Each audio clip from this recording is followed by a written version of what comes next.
இஸ்லாமிய வாழ்வியல் பற்றியான படம் அப்படின்னு சொல்லிட்டு நிறைய பேர் ஃபேஸ்புக்கில் ரீட் பண்ணிருக்கோம், நிறைய பேர் ரீட் பண்ணிருக்கோம். இஸ்லாமிய வாழ்வியல் என்ன காதலை பற்றி சொல்லுதா? ஒரு ஆம்பளை பிள்ளைங்க போய் பொம்பளை பிள்ளைங்களை போய் சைட் அடிக்க சொல்லுதா அப்படின்னு நிறைய விமர்சனங்கள் வந்துச்சு.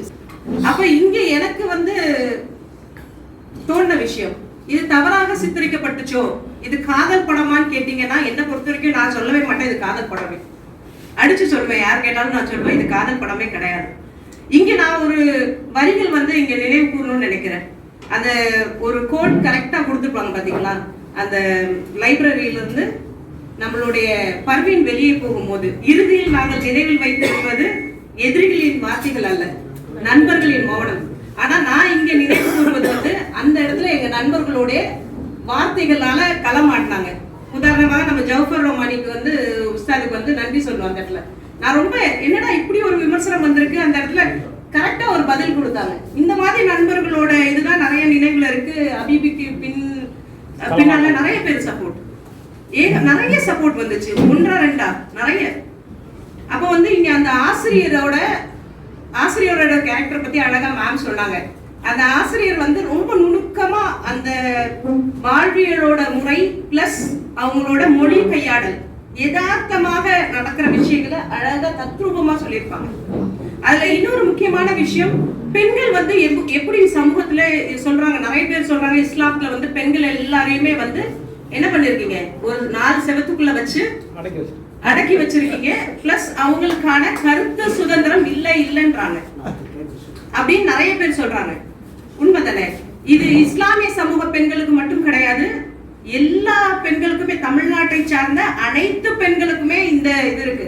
அவங்களோட என்ன விஷயத்தை உணர்றாங்களோ, என்ன விஷயம் அவங்க வெளிப்படுத்தணும்னு நினைக்கிறாங்களோ, அவங்களோட ஆசைகள்லாம் எங்கேயுமே வெளிப்படுத்த வாய்ப்புகளே கிடைச்சது கிடையாது.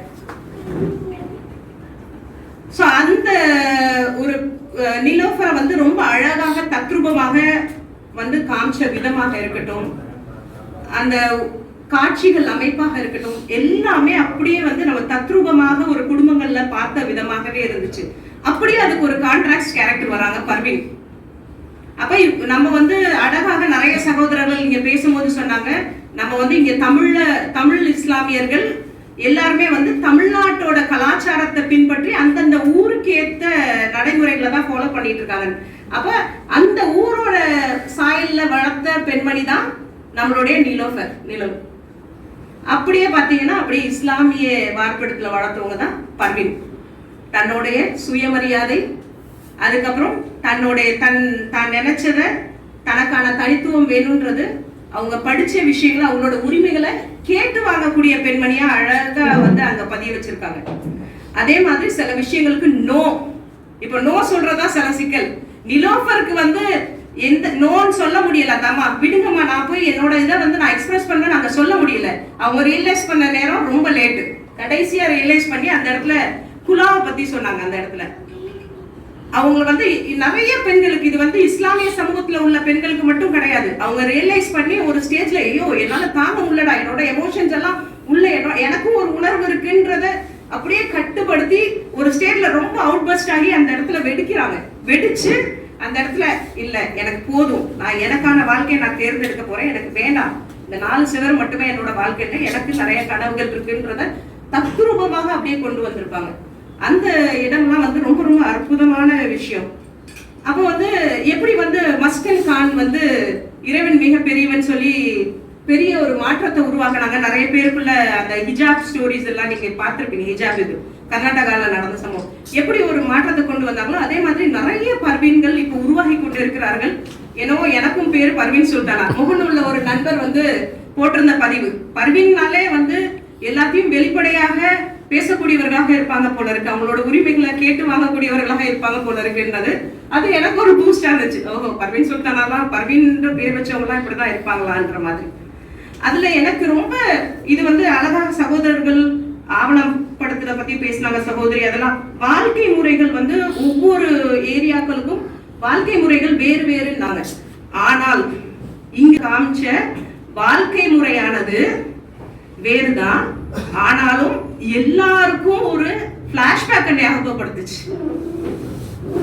எல்லாருக்குமான பிளாஷ்பேக் ஞாபகப்படுத்துச்சு. பேசும் போதே ஒவ்வொரு அந்த கேசட் ரெக்கார்டிங் நான் பார்த்துருக்கேன் எங்க குடும்பத்துல. ஒரு ரெட் கலர் அதே டேப் ரெக்கார்டு எங்க அக்கா ரெக்கார்ட் பண்ணி எங்க மச்சானுக்கு அனுப்பும் போது பேசுறத நான் பார்த்துருக்கேன். அதே மாதிரி சில பேர்கிட்ட பேசும்போது குடத்துல சோப்பு போட்ட கதையும் வேறு ஊர்ல இருக்குன்றாங்க. நான் இன்னொரு நண்பருக்கு ஒரு திருமண இதுக்காக போயிருந்தேன். அப்ப டிஸ்கஸ் பண்ண ஹபீபி படம் பாத்தீங்களா?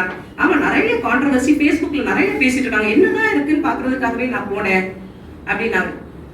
அப்ப எப்படி இருந்துச்சு என்ன ஏதுன்னு கேட்டேன். அப்படியே என்னோட காலத்துல அவர் வந்து ஒரு 80sல பிறந்தவர் தான். அவர் சொன்னாரு, அப்படியே நான் எங்க ஊர்கள்ல பார்த்த வழக்கம் மாதிரியே இருந்துச்சு ஒவ்வொரு இதுவும். இன்று நான் அனுபவிக்கக்கூடிய சூழலும் அதே மாதிரிதான் இருந்துச்சு. எனக்கு இந்த வாழ்வியல் வேண்டான்னு நினைச்சேன், போக வேண்டாம், என் குடும்பத்தோட இப்ப இருக்கணும்னு நினைக்கிறேன், ஆனா என்னால இருக்க முடியல.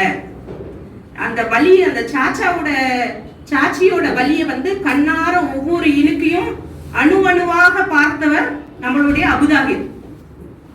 அதை பார்த்துட்டு நான் போகவே கூடாது அப்படின்ற ஒரு வைராகியத்தோட இருக்கான். ஆனா போக வேண்டிய சூழல், என்னால இனிமேல் இந்த ஊர்ல நான் பொழைக்க முடியாது, இந்த திருட்டு பட்டத்தோட என்னால இருக்க முடியாது, அந்த சூழலுக்காக நான் போறேன் அப்படின்ற ஒரு விஷயம்னா அது வந்து பெரிய வழி இல்லாமல் நான் போயே ஆகணும் அப்படின்ற போது நிறைய பாப்பாமார்கள் அப்பாமார்கள் எல்லாருமே வந்து வெளிப்படுத்த தெரியாதவங்க தான். அவங்களோட பாசத்தையும் அன்பையும் வெளிப்படுத்த தெரியாதவங்க தான். அதை வெவ்வேறு முறையில வெளிப்படுத்துவாங்க. அப்படியே தத்ரூபமாக இருந்துச்சு அவங்களோட காட்சிகள்லாம். அப்படியே ஒன்னொன்னையும் நான் பார்த்தேன், என்னடா இது மீரா கதிரவனின் படைப்பு அப்படின்னு பார்த்தோன்னே அது முடிச்சோன்னதான் தெரியுது, ஒவ்வொரு கேரக்டரையும் அப்படியே தத்ரூபமாக செதுக்கியிருக்காங்க. எந்தவித சமரசமும் இல்லாமல், எங்க ஒரு காம்ப்ரமைஸ், ஒரு கேரக்டர்ல காம்ப்ரமைஸோ, அவங்களோட எமோஷன்ஸ்ல காம்ப்ரமைஸோ, கொஞ்சம் கூடலோ இறக்கலோ எந்த இடத்துலயுமே எங்கேயுமே காம்ப்ரமைஸ் பண்ணல. அந்த சார் சொன்ன மாதிரிதான் எனக்கு காது எல்லாம் நல்லா சூப்பரா இருந்துச்சு. சரி, கரெக்டா ஆப்டான இடத்துல ஆப்டான மியூசிக் இல்லைன்னா காது வந்து அப்படியே என்ன சொல்றது, வெளியில வரும்போது அப்படியே அந்த வைப்ரேஷனோடயே வரும். ஆனா இதுல வந்து மீரா கதிரவன் சார் என்ன பண்ணிட்டாங்க, நம்மளுக்கு உள்ளுக்குள்ள ஒரு வைப்ரேஷனை பண்ணி விட்டாங்க. அதுதான் டிஃபரன்ஸ் சேஞ்ச். அப்ப வந்து இங்க வந்து நிறைய என்ன பண்ணிருக்காங்க, ஒவ்வொரு கேரக்டரையும் தத்ரூபமா ஒவ்வொன்றையும் அணுவணுவா அப்படியே என்னத செதுக்கி இருக்காங்கன்னே சொல்லலாம். ஆனா யூசுப் பாய் வந்து அப்படியே வாழ்ந்துட்டாப்ல. பெரிய ஹேட்ஸ் ஆஃப் வந்து நம்ம யூசுப் பாய் கொடுக்கணும். ஏன்னா வந்துட்டு ஒரு டைரக்டரா இருந்துட்டு அப்படியே கம்ப்ளீட்டா சரண்டர் பண்ணிட்டீங்க. நான் உங்களுடைய ஆக்டர், நான் என்ன சொன்னாலும் நான் அப்படியே நடிக்கிறேன். அப்படி இது பண்ணலன்னா அந்த அளவுக்கு ஒரு கேரக்டர் வந்து எமோட் பண்ணிருக்க முடியாது. அந்த கடைசியாக அந்த காக்குலியை வந்து அவர் வந்து அந்த காக்குலியை மூடுறாங்கன்னு உடனே சரி சம்வாட் அந்த ஃபேமிலிக்காக அதை வந்து கொஞ்சம் அடாப்ட் பண்ணி அந்த வாழ்வியலுக்கு சரி நான் அடாப்ட் ஆகிக்கிறப்பா, நீங்கெல்லாம் நல்லா இருங்க, உங்க வாழ்வாதாரத்தை பெருக்கிக்கோங்க, என்னால யாருக்கும் இடைஞ்சல் வேணான்னு ஒத்துக்கிறாப்ல. சரி அட்லீஸ்ட் நான் இந்த வீட்லயாச்சும் இருந்துக்கிறேன் அப்படின்ற ஒரு ஸ்டாண்ட் கொண்டு வரப்பல. அப்ப மகனுக்கு வந்து கல்யாணம் ஆக போது, மகன் வந்து ஒருத்தர்கிட்ட காசு கொடுத்துருக்காங்க. அந்த மகன் வந்து அங்க காசுல இழப்புல அவங்க முகமே வாடி இருக்கு. ஏன் வாடி இருக்குன்னு தெரியல. அந்த தகப்பனார் வந்து போய் அங்க ஒவ்வொரு விஷயம் நுணுக்கமா ஒரு தகப்பன் வந்து எப்படி வந்து ஒரு அணுகுவாரோ, ரியலிஸ்டிக் லைஃப்ல நம்ம பார்த்த மாதிரியான காட்சிகளை வந்து அப்படியே தத்ரூபமாக வாழ்வியல் மாறினாலும் வாழ்க்கை முறை மாறினாலும் நிறைய பேருக்கு இந்த கேரக்டர் எல்லாமே அவங்கவுங்க லைஃப்ல ஏதாச்சும் ஒரு பாகங்களை ரியலைஸ் பண்ண முடிஞ்சிச்சு. எல்லாரோட வாழ்க்கையிலும் ஒவ்வொரு தாக்கத்தை உருவாக்கிருக்கு. பழைய ஞாபகங்களை, பிளாஷ்பேக்ஸ், தூங்கிட்டு இருந்த சிங்கத்தெல்லாம் எழுப்பி விட்டுச்சுன்னு சொல்லுவாங்கல்ல, அது மாதிரி தூங்கிட்டு இருந்த பழைய பிளாஷ்பேக்ஸ் எல்லாத்தையுமே கிளறி விட்டுருச்சு. அவர் சொல்லுவாரு, என்ன மௌத்தை எடுத்து போட்டுட்டு நீ வந்து இந்த வீடை வித்துக்கோப்பா, நீ விற்காதன்னு சொல்லல, ஒரு வசியத் மாதிரியே கொடுத்துட்டாரு. என்ன வந்து தூக்கி போட்டுட்டு நீங்க எடுத்துக்கோ. அது வந்து அப்படியே ஒரு பெயினை வந்து கிரியேட் ஆச்சு, பயங்கரமான ஒரு பெயினை கிரியேட் ஆச்சு. கடைசியாக அந்த சொல்லணும்னா அவங்க விழுந்த விதம், அவங்க மையத்து குளிப்பாட்டின விதம், இது எல்லாமே எனக்கு வந்து என்னுடைய தகப்பனாருடைய மௌத்து தருவாய் விஷயங்கள் ஃபுல்லாவே அப்படியே ஞாபகம் வந்துச்சு. அந்த எமோஷனல் மூமெண்டே சொல்லலாம். பிளஸ் எங்க அண்ணன் என்னெல்லாம் வசியத் பண்ணாங்களோ, எல்லாரும் சொந்தக்காரங்க சொன்னது எல்லாமே அப்படியே எனக்கு அப்படியே வந்து அது ஃபுல்லா அப்படியே நான் அங்க இருந்து பாக்குற மாதிரியான ஒரு உணர்வை வந்து கொடுக்க ஆரம்பிச்சிச்சு. கடைசியாக அந்த திக் மூமெண்ட் சொல்லுவாங்களே, எப்படா முடியும், கையில ஒரு ரிமோட் இருந்தா நான் பாஸ் ஃபார்வர்ட் பண்ணி போக மாட்டேனான்னு சொல்லிட்டு அந்த கேரளாக்கு டிராவல் பண்ண விதமாக இருக்கட்டும், கிளைமேக்ஸ் எல்லாமே ரொம்ப பெர்ஃபெக்டா கடைசியில அந்த ட்விஸ்டோட முடிச்சதுதான் இதோட பெரிய வெற்றியாக நினைக்கிறேன். இதுல கண்டிப்பாக கண்ணாடி பாப்பாவுடைய குடும்பத்திற்கு நம்ம பெரிய தேங்க்ஸ் சொல்லணும். ஏன்னா இந்த ஒரு கதையை வந்து இவ்வளோ அழகாக அவங்க கொடுத்த தாக்கத்தினாலதான் ஒரு ரைட்டர் உருவாகி, அந்த ஊரில் இருந்து ஒரு தயாரிப்பாளர் உருவாகி, இது ஒரு பெரிய ஸ்டிக்மாவை உடைக்க போகுது. இது ஒரு வாழ்வியல் படம் இருந்தாலும் இந்த மீரா கதிரவன் சார் மூலமாக நிறைய அபுல் ஹசன் வந்து உருவாக போகிறார்கள். இங்க வந்து நிறைய டைரக்டர்ஸ் உருவாக்குறாங்க. ஒரு ஸ்டிக்மா உடைச்சிருக்காரு. இந்த ஸ்டிக்மா வந்து வரலாறு வந்து பேசும். காட்சி ஊடகத்தை இப்போது நாம் எடுக்காவிட்டால் இது வந்து நமக்கான பெரிய வந்து ஒரு நஷ்டமா போயிடும். கரெக்ட் டைம்ல இந்த காட்சி ஊடகத்தை எடுத்து அதன் மூலமாக நம்மளுடைய செய்திகளை வந்து கொண்டு போய் செல்ல வேண்டிய காலத்தின் கட்டாயம், காலத்தின் அவசியம். அதை கரெக்டா கச்சிதமாக பண்ண டீமுக்கு வந்து ரொம்ப ரொம்ப தேங்க்ஸ். டீம் ஒர்க் இல்லாம இது கண்டிப்பாக முடியவே முடியாது.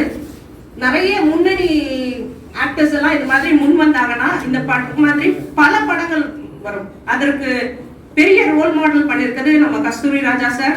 யூசுப் பாய்க்கு மிகப்பெரிய நன்றி. அஸ்ஸலாமு அலைக்கும்.